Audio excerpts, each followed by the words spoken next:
de mystère d'Israël. Notre carte d'identité, elle est très très claire, c'est la Torah. Donc il n'y a aucun mystère d'Israël. Par contre, il y a un mystère de la haine des Juifs.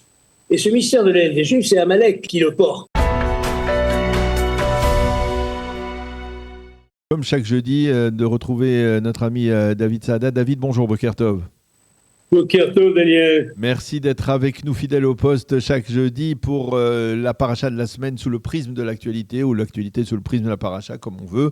Mais effectivement, cette semaine, nous entrons dans l'une des plus belles parachiotes de l'année, on va dire, avec la Shira, puisque c'est le passage de la mer Rouge qui sera au cœur de la paracha.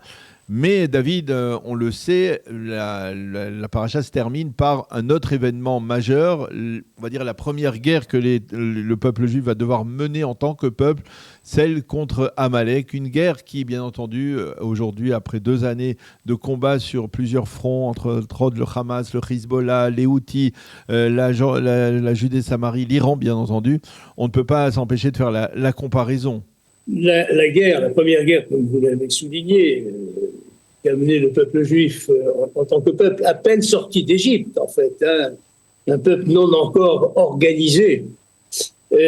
C'est cette attaque qui lui a été livrée par cet autre peuple qui s'appelle Amalek.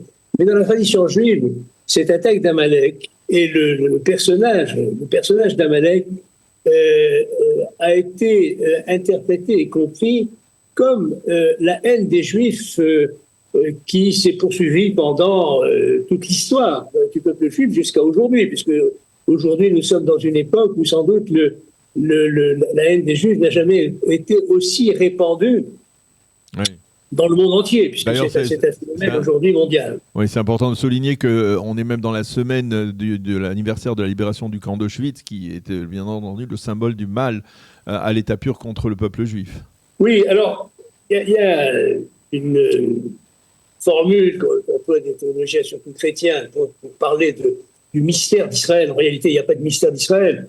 Notre carte d'identité, elle est très très claire, c'est la Torah. Donc, il n'y a aucun mystère d'Israël. Par contre, il y a un mystère de la haine des Juifs. Et ce mystère de la haine des Juifs, c'est Amalek qui le porte, parce que c'est une haine de... Amalek nous le montre bien, et on voit bien ici... l'éclairage que peut apporter la paracha à l'antisémitisme. Amalek n'est pas un peuple qui vivait aux alentours de la mer Rouge. Il vivait ce qu'on appelle aujourd'hui la Jordanie, au sud de la Jordanie. Donc c'est un long chemin. Il a fait tout ce chemin pour attaquer le peuple d'Israël. C'est-à-dire qu'il est mu par aucune cause rationnelle. Il n'a pas de différend économique, il n'a pas de différend politique, il n'a pas de différend territorial avec le peuple d'Israël. Il vient simplement pour détruire le peuple d'Israël à peine sorti d'Égypte et qui est sur le chemin vers le mont Sinaï pour recevoir la Torah. Voilà. Donc c'est ça Amalek. Donc il faut bien préciser que Amalek et ce que nous apprend la Torah, il y a une haine qui semble absolument inexplicable. Alors, vous allez me dire, l'antisémitisme, il s'exprime par des arguments, des raisons. Mais quand on regarde l'histoire, on se rend compte que le discours antisémite, c'est un discours qui est changeant, qui est toujours accusatoire contre les Juifs, mais qui est changeant et même contradictoire. On parle des Juifs comme les déicides, mais alors que c'est... Jésus est un juif. On parle je dirais de la création du capitalisme comme du bolchevisme, qui sont antagoniques par les juifs. Donc, il y a tout au long de l'histoire des accusations. Et en réalité, ces accusations qui sont le discours antisémite, aujourd'hui c'est apartheid, c'est génocide, camouflent quelque chose. Ces accusations n'ont pas de substance, c'est des accusations contradictoires et qui ne correspondent pas à la réalité. Par contre, ce qui est une réalité, c'est une haine brute, primaire, et cette haine brute, primaire, derrière tous les discours antisémites, c'est la haine d'Amalek. Alors, il y a une dimension tout à fait particulière dans cette guerre que le peuple juif est contraint de mener. Alors bien sûr, il y a cette sournoiserie de la part d'Amalek qui attaque à l'arrière, les plus faibles, hein. Mais il y a aussi une dimension spirituelle. Et là aussi, on ne peut pas ne pas faire la comparaison avec la période des 2 dernières années que nous avons vécues. Moshe Rabbeinu, c'est une guerre, on va dire, qui apparaît comme physique, mais au-dessus de la colline, il y a Moshe Rabbeinu qui lève les mains, aidé par Aaron et Hur, qui lève les mains, et lorsque les mains de Moshe sont levées, le peuple remporte la victoire, et lorsque les mains de Moshe sont abaissées, eh bien, le peuple est en position d'infériorité. Il y a une dimension particulière, n'est-ce pas, dès le début, dans cette confrontation entre Israël et Amalek. Absolument. Comme vous l'avez dit, la cause profonde de la haine d'Amalek est spirituelle. Le texte le dit très très clairement. D'ailleurs, je dirais, il y a des formules que je ne vais pas citer parce qu'on n'a pas le temps de développer, dans le texte de la Torah, qui montre qu'il s'agit d'une guerre totalement qui a un sens spirituel. C'est-à-dire que Amalek attaque Israël alors qu'il va recevoir la Torah. Ce que ne veut pas Amalek, justement, c'est que Israël reçoive la Torah.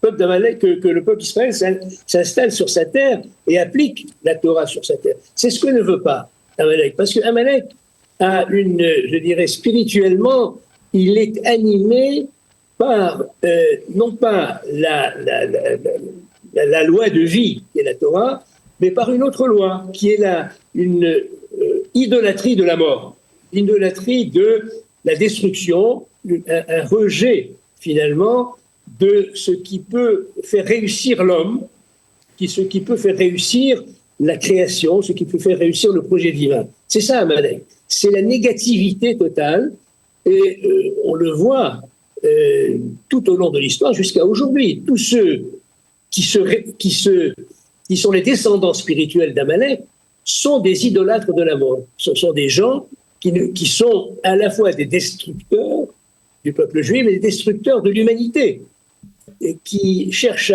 à autodétruire l'homme. Et comme vous le dites, la guerre, la première guerre contre Amalek, c'est une guerre dans laquelle la ressource humaine qui a permis de vaincre Amalek, c'est ces bras de Moshe levés vers le ciel, c'est-à-dire la force spirituelle du peuple d'Israël. Et les victoires du peuple d'Israël sur Amalek sont des victoires militaires, parce qu'il faut aussi avoir des armes pour combattre Amalek, mais c'est surtout la force spirituelle qui importe. Il faut bien comprendre que ces mains dirigées vers le ciel, c'est de se référer à Akadosh Baruch Hu. Et quelque part, David, on en a parlé même sur cette antenne, on l'a remarqué même cette semaine avec le retour, le rapatriement du corps de Rangvili. On a vu ces soldats israéliens qui ont, on va dire, exhumé des centaines de corps dans un cimetière musulman de Sadjaïe à Gaza. On a vu leur émotion, et on a vu que le premier chant qu'ils ont chanté, c'est Anima Amin, lorsqu'ils ont compris qu'ils avaient réussi à retrouver la dépouille mortelle de Rangvili. C'est omniprésent dans la réalité israélienne aujourd'hui, ce qui n'était pas toujours le cas, et dans l'armée en particulier, dans ceux qui combattent véritablement sur le terrain. Je citerai par exemple des rabbinim qui disaient que pendant 2000 ans, on était dans une dimension de Kedusha au niveau de la préservation de la Torah, mais il n'y avait pas de Gvura. Et au début de l'État d'Israël, il y avait beaucoup de Gvura de la part de nombreux soldats laïcs, sionistes, qui ont combattu pendant les premières guerres d'Israël. Et aujourd'hui, dans la guerre que l'on a vécue ces 2 dernières années, il y avait pour la première fois peut-être une sorte de réunion entre la Gvura et la Kedusha, entre, on va dire, la bravoure et le sacré. C'est aussi une dimension particulière qui porte aussi le combat d'Israël face à Amalek. Oui, c'est très important. C'est effectivement... C'est un combat, effectivement, qui ne peut pas, comme je l'ai dit, être mené uniquement par la guerre. Mais c'est nécessaire que la bravoure, la gvoura soit présente, puisque le premier affrontement, ça a été aussi une guerre. Aujourd'hui, le peuple d'Israël est capable de reprendre des armes, ce qui n'a pas été possible pour lui pendant des millénaires. Mais ce qui est remarquable, et vous l'avez dit, c'est ce sentiment que finalement, c'est dans la force spirituelle, on l'a vu avec les Khatoufim, avec les otages, on le voit avec nos Giborim, avec nos héros de Sahel aujourd'hui, c'est la force spirituelle qui l'emporte. Et ce chant qui a été chanté autour de la dépouille de Ran Gvili, Anima Amin, l'exprime bien. Je crois, c'est-à-dire, c'est l'espoir, c'est la force spirituelle. Ce Anima Amin, c'est la force spirituelle d'Israël, et c'est ça qui permet de l'emporter sur tous les Amalek, et jusqu'au dernier Amalek que nous sommes en train de combattre aujourd'hui. Est-ce qu'on peut dire, parce que dans la paracha de la semaine, on parle aussi d'une autre guerre, c'est au début de la paracha, Hachem ilachem lachem ve'atem tacharishun, dit Akadosh Baruch Hu, dit Moshe Rabbeinu à propos c'est parfois dans les combats, c'est Akadosh Baruch Hu qui doit combattre et le peuple qui peut être en retrait, et parfois c'est le peuple qui est en combat, mais de toutes les manières il doit diriger ses mains vers Akadosh Baruch Hu. Il y a une différence entre la première évocation de cette guerre, d'une guerre au début de la paracha, et la guerre contre Amalek? Non, ce que vous citez, c'est-à-dire le fait que Dieu ait dit à un moment, face aux Égyptiens, c'est moi qui combattrai pour vous, oui. Et vous taisez-vous, Hachem ilachem lachem ve'atem tacharishun, c'était à un moment absolument qui semblait sans espoir pour le peuple d'Israël, c'était juste avant Amalek, c'était sur les rivages de la mer Rouge, alors qu'il y avait les Égyptiens derrière, et la mer devant. Et donc là, on a plutôt un miracle ouvert qui s'est révélé tout d'un coup, c'est-à-dire l'ouverture de la mer. C'est pas exactement la même chose. Avec Amalek, il faut combattre, il faut apporter la force physique et la force spirituelle du peuple d'Israël. Dans le cas que vous avez cité, et peut-être qu'on va arriver, je l'espère pas, un jour à ce qu'on se trouve dans une espèce d'impasse qui nécessitera un miracle révélé, ouvert de Akadosh Baruch Hu, comme devant la mer des gens, c'est pas impossible, mais c'est pas la même nature, c'est pas exactement la même chose. En tout cas, de toute façon, quels que soient les combats que mène le peuple d'Israël, Hachem nous accompagne. On va en rester là parce qu'effectivement le message il est clair et il est fort, ce message de la présence d'Akadosh Baruch Hu dans les combats d'Israël, on va dire de l'époque de Amalek il y a plus de 3300 ans et jusqu'à nos jours. Merci beaucoup encore une fois David d'accepter de commenter chaque semaine la paracha de la semaine avec nous sur Radio Kalita. Bonne journée, Shabbat Shalom, à bientôt David. Shabbat Shalom.